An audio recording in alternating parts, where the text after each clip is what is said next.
12 kepala keluarga korban kebakaran di Desa Bangtupat, Kecamatan Muara 1, Kota Lok Sumawe, hingga Minggu malam masih bertahan di posko pengungsian dan di rumah warga.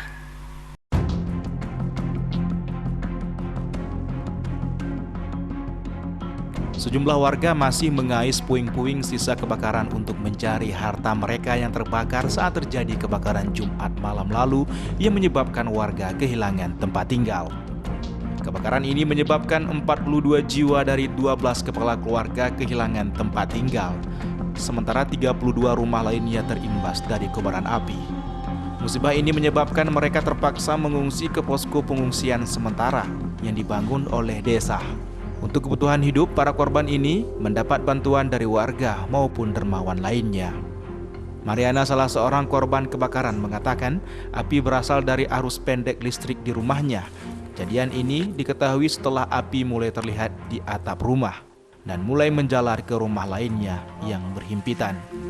Saat kejadian, Mariana sedang berjualan dan rumah dalam keadaan kosong.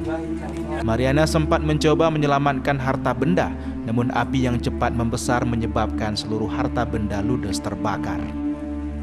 Orang rumah datang Pak Nu itu, Pak M Nur. Tetangga Bilang sama ibu, wak rumah awak terbakar. Pulang buka pintu, tapi di atas nggak bisa masuk lagi. Nggak sempat selamat apa-apa, cuma bantu ini cuma yang ada. Dari pembersihan puing sisa kebakaran, dirinya hanya mendapatkan cincin emas miliknya, sementara untuk baju dan sepeda motor habis terbakar. Dari Lok Sumawe, Armia Jamil, iNews melaporkan.